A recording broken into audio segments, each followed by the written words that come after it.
Halo teman-teman, pada video kali ini kita akan bahas tentang krisis ekologi. Nah, krisis ekologi ini ialah suatu bentuk permasalahan di mana manusia tidak dapat memenuhi kebutuhannya, khususnya kebutuhan yang berasal dari alam, seperti langkanya kayu-kayu tertentu yang secara terus-menerus dieksploitasi secara berlebihan. Menurut William Harris dalam artikelnya tentang krisis ekologi, sektor pembangunan merupakan pihak yang paling bertanggung jawab terhadap krisis ekologi. Nah, kenapa pihak atau sektor pembangunan ini merupakan pihak yang paling bertanggung jawab terhadap krisis ekologi? Karena seperti yang kita lihat pada masa sekarang ini, semakin bertambahnya populasi penduduk, kebutuhan akan tempat tinggal yang merupakan bagian dari sektor pembangunan sangatlah tinggi, sehingga banyak lahan yang digunakan untuk perumahan atau bahkan gedung-gedung yang digunakan oleh perusahaan-perusahaan tertentu, sehingga berkurangnya lahan menyebabkan beberapa flora dan fauna mengalami kepunahan atau bahkan hampir punah karena habitat mereka yang hilang karena diambil alih oleh pembangunan.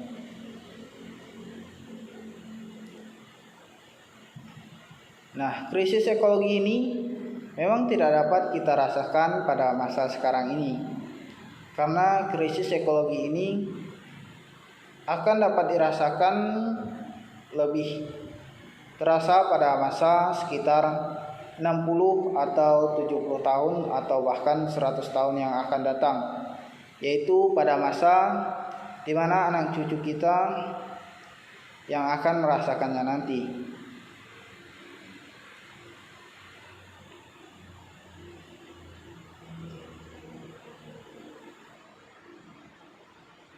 Nah, komunitas global sekarang ini tidak terlalu bertindak karena kurangnya keputusan-keputusan strategis dalam mengantisipasinya.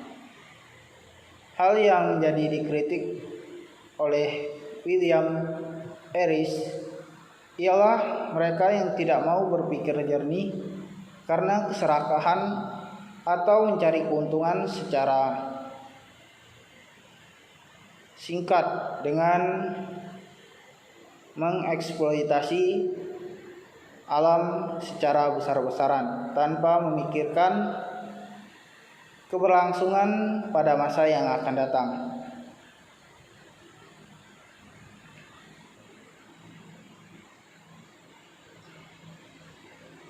Nah, kurangnya keputusan untuk mengambil tindakan terhadap hal yang merusak lingkungan menjadi penyebab dari krisis ekonomi yang terjadi sekarang ini.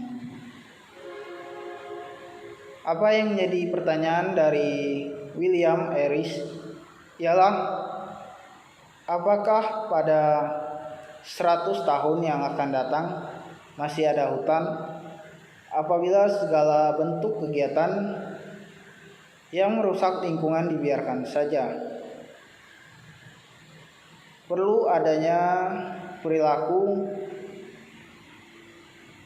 dari kebiasaan konsumsi yang berlebihan ke kebiasaan konsumsi yang sesuai kebutuhan dalam kehidupan atau dalam kehidupan kita sehari-hari saja.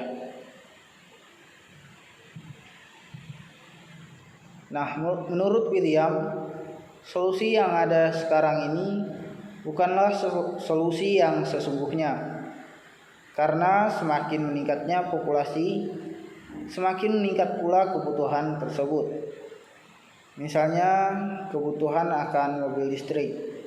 Pada tahun ini memang kebutuhan misalnya hanya pada 1 juta orang atau 2 juta orang saja. Tapi kemungkinan pada tahun depan itu bisa mencapai 5 juta atau bahkan 6 juta atau 10 juta orang. Nah, menurut William, solusi yang terbaik ialah perlu adanya pertobatan dari sikap konsumsi berlebih menjadi orang yang berpikir terlebih dahulu dalam memilih sesuatu. Nah, yang dimaksudkan oleh William ini ialah kita itu harus benar-benar memikirkan apa kebutuhan yang kita perlukan dengan apa yang tidak terlalu kita butuhkan. Nah, dalam membeli suatu barang atau suatu kebutuhan, kita harus memprioritaskan hal yang paling benar-benar kita butuhkan dan mengesampingkan hal-hal yang tidak terlalu kita butuhkan atau bahkan sama sekali tidak kita perlukan. Nah, dengan cara ini kita dapat mengurangi krisis ekologi yang terjadi. Contoh lain dalam kehidupan sekarang ini ialah adanya pembuangan sampah-sampah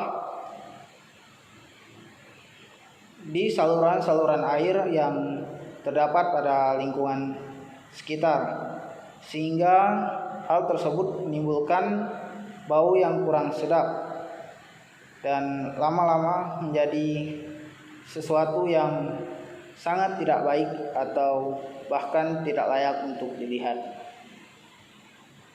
Oke, sekian dari pembahasan kita pada krisis ekologi ini. Semoga hal ini dapat bermanfaat bagi teman-teman semua. Saya ucapkan terima kasih.